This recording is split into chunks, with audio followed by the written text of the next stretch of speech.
All right, same thing as always. Mute your line unless asking a question. We're going to go right into questions. Just a reminder, we do have Tony Annan up next at 1:40, so we'll keep it moving. But questions now for Glassy. Go ahead. Stephen, hey, it's Doug. Do you have any strong feelings about Jane Austen novels first? And second, what was your first meeting with the team like? What was your message to them?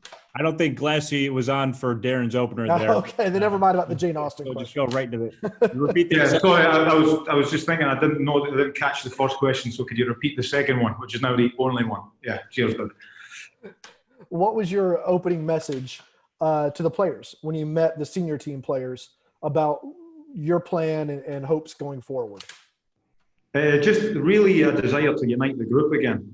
From the outside, I see a group that looked a little bit disjointed, that needed, for me, looks like it needs to get a little bit of direction in the way the club wants to play.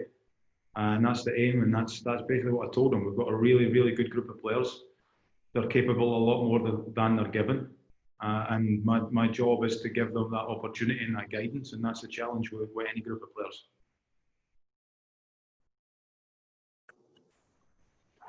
Lastly, compared to how you approach things with the USL side as to now with the senior side, how does that kind of inform your tactical approach? Do you feel that you can kind of expand that now that you're over the first team, albeit on an interim basis? Yeah, I think I just heard Darren there just now. It's almost like a mentality. So the mentality that we had in the second team was there's a way of playing. There's a way of us coaching it to get the best out of that group of players. And I think anybody that watched the twos play, including the game last night when Tony and Matt Lowry took over and run the team, and it's a different voice, but the club mentality was the same, and you saw a really positive performance. I think now we get the opportunity to do that in an interim basis with a fantastic group of players. So I think the similar mentality, the similar guidance to this group of players, and I think my opinion is that the players will show more than they've been showing, and there'll be a better product on the field. Glassy, I appreciate you doing this. Are you looking at this as the ultimate job interview, that you prove yourself over the course of the rest of the season and then they remove the interim tag long term? Obviously, this is probably the biggest club in North America. It's got a great group of players and people want to work for this club. So I'm under no illusions the amount of people that will want this job. The opportunity I have is to show what I can do with a great group of players. From there on, I don't decide who the next Atlanta United manager is. There's other people that they get paid to do that. So I'll try to make it difficult for them. It would be nice if it happens, but I'm going to enjoy this challenge and I'm going to look forward to it. And I think I'll make this team successful and we'll see where it leads. Thank you. Hey, Stephen, what are you thinking by way of what are you thinking by way of tactics as you take over this team? You know, what are your thoughts on how to kind of rejuvenate them and get them playing, you know, attractive soccer again? Just obviously the way that we work with the second team, the way that we worked anyway, and the club ethos is about being really forward thinking. In general, anytime getting the best out of the group of players you've got. So that's the aim, quite simply. But I think it's important that we get back to being a attack-minded team, that people know what they're going to come up against and what they're going to see. When, like Dan said, like when you switch on Atlanta United on the television, you want to, if you're an Atlanta fan, you want to know what you're going to see, and you expect attacking football. You expect shots, crosses, balls flying towards the goal with some real quality in it too. So that's, to me, that's what the expectation is. Stephen, Felipe here. How are you? Hey, Felipe. Good, thanks.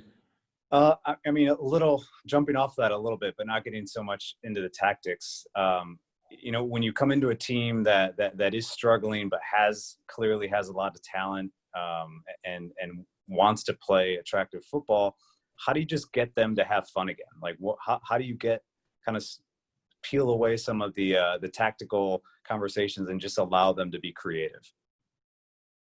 I think there's an approach of the group. To me, the group needs, or obviously it needs, a slightly different man management style. So that's what I feel like I'll bring, and what I'm going to offer the way that I would normally work. So I think there's a freedom needed to be given to the team. Obviously, there's got to be some structure, there's got to be tactics around it, but there's got to be an understanding of what playing for Atlanta means. And I think that is the understanding I have from working through the academy, then the second team, and hopefully now with the first team for however long it takes, that people start seeing that again, that there is a real freedom, imagination, but a clear idea of how the club is going to play. And I think that's going to be the important thing to leave with.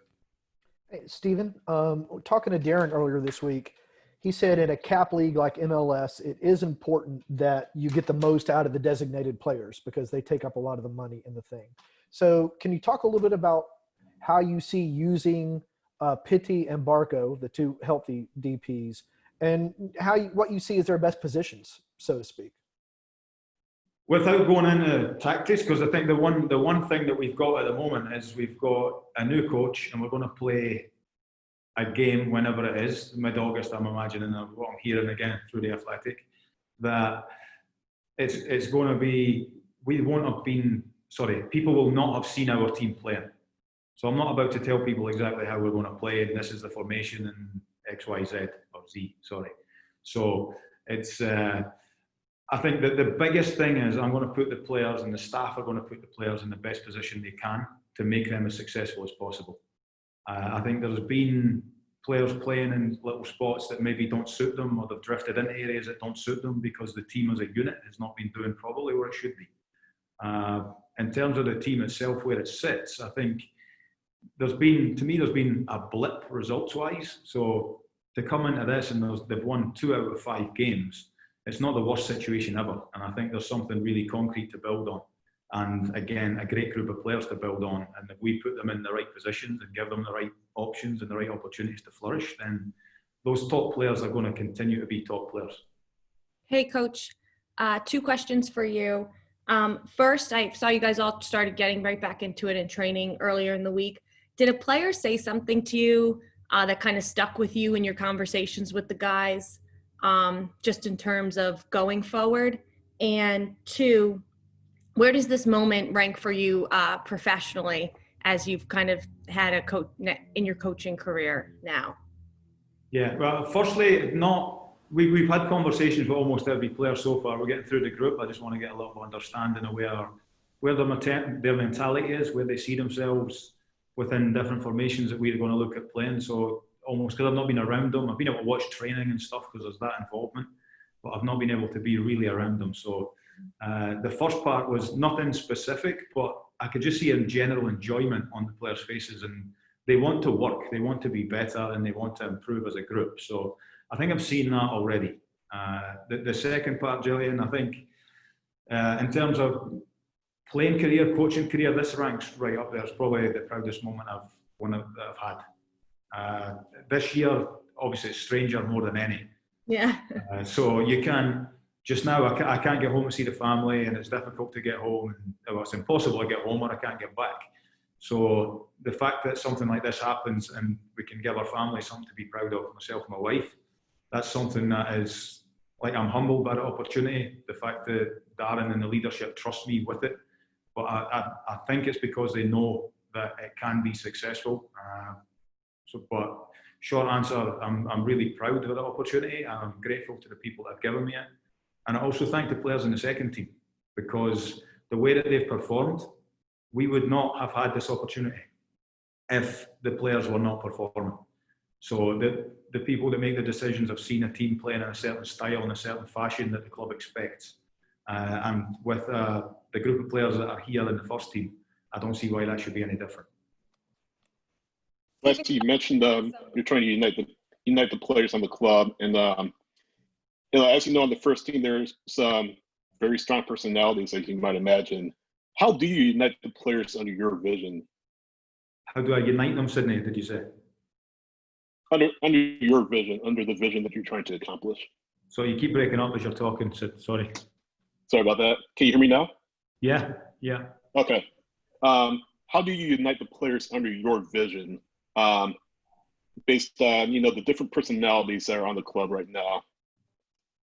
I think you place almost too much importance on the big personalities and are there going to be issues and things like that. I think when I'd consider myself a young coach coming in, so relatively inexperienced, but when they start senior sessions and they've seen the second team playing. I know they watch games in Orlando on the TV, and they're seeing a group with a 15-year-old lad playing left back, and the other team doesn't know he's 15 until you have to take him off. He's that good. So I think the guys here know that we know what we're doing as a staff. They know that we're united. They know that we've got a plan. And I think they want to be better. And I think that's what unites them, because they know there's going to be clear guidance. We're pretty clear from the start. There's not going to be good luck. You're a good group of players, go and play. I'll look after this until Dan tells me otherwise. My aim is to win as many games as we can, and we'll see where it goes. And that's for the group of players, that's for the staff, that's for everyone. So that unity comes from people knowing that you know what you're doing. Stephen, what's been the biggest adjustment for you? Obviously, are very familiar with the organization, the club, and with too. But what's been the biggest adjustment for you going from United to now to the top team, Atlanta United? Honestly, probably the scrutiny that I know I'm going to come under, which is accepted. Dan didn't tell me I'm doing this. There's do you want to do this? Are you willing to do this? So, and I think that's because you have to understand that you come into this and there's a lot of scrutiny. So that's probably the biggest difference. I'm also obviously working with a considerably more talented group of players, more adult guys that are a whole group of them. I've got some men in the second team, but this is a group of top professionals. But it's nothing.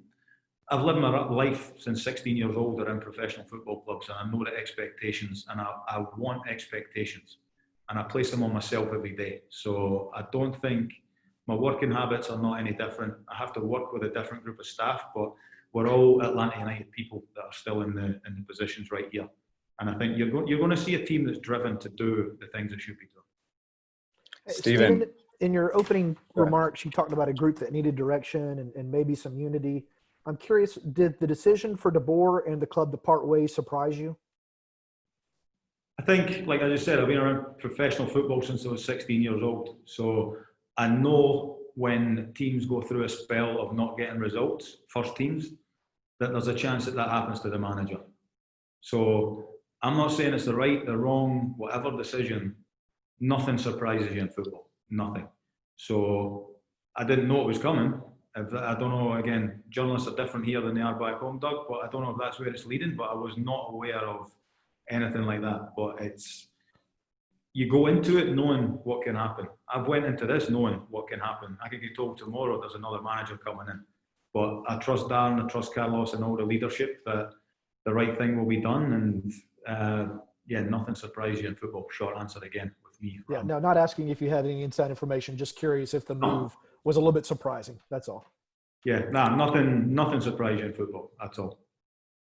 Stephen, I've got one more for you. I mean, in my opinion, you probably agree. Like, I don't think there are language barriers in football. There should never be, but it is a very international roster. Lots of Spanish speakers. How are you managing that? What has been your approach? We've got Rob Valentino, who's the first assistant right here. His Spanish is pretty good. It's probably better than he gives himself credit for, which is good. Some of the Spanish-speaking lads, their English is better than they might tell journalists. So at times their English is good enough that I can speak to them, and then that starts building relationships with, like, if I want to talk to Manuel Castro, I can go through Eric, and he knows the message, and he's able to translate that message. And you say it's almost, there's no international language barriers when the ball starts rolling. I think if the messages are clear, the setups are clear, and the guidance is clear, I think footballers understand it. And there's a group of clever footballers here. And some of the ones that their English is not quite so good are the top players. So as soon as you start laying things out and they've seen things before and they pick up the ideas really quickly because they're so clever, then it takes away the language barrier and just the general intent of what is this session about, what is the aim of this session. Top players understand that sort of thing, so that's not going to be an issue. Thank you. Hey, Coach, this is Marcel. Discuss the guys you've worked with United too, such as George Campbell and Lawrence Walk. What about this opportunity for them to be able to get a chance to be on the first team and get more playing time? Because I'm the coach, you mean? No, you've had previous coaching experience with them. how will that help with them maybe get more opportunities with the first team and maybe get some more playing time? Guys like George Campbell and Lawrence. On a personal level for them, I think if they're more comfortable, so if they feel more comfortable and they're more, the messages are maybe clearer and the expectations are clearer for those players. But in terms of the reality, they are still competing with some top professionals to get minutes on a football pitch. So it's not just because I know these guys doesn't mean that they're going to be having more opportunities than would ordinarily be the case. So I think potentially they'll be more driven because they know and they can trust that the ethos in the club is if you are good enough, you're old enough. And Tony has shown it again last night with the second team. So I think that belief with them, if that spurs them on to the level that they should be playing, they will be playing. But they'll only play when they deserve to play. Got time for about one more if there's anything else. All right. Thanks. Yeah. I got one more. Let it go, Doug. Come on. Will any of the senior team guys be going down to the twos for some game experience until the MLS season restarts? We're still awaiting clarity on the rules. Okay. I think at the moment until this point, there's been a lack of movement between the groups, just purely, obviously there's a health issue going on at the moment. So the club itself has been fantastically diligent at keeping everyone in the best environment and the safest way it can. I'm sure the whole organisation has, but the bits that we can see has been as safe as it can be. So there's, within the rules, I think we've even been tighter than the rules allow, so that we're making sure that everyone's safe. So at the moment, I don't exactly know the long-term answer to that, Doug, but right now there will be no movement between the two. Thank you. Thanks, Glassy.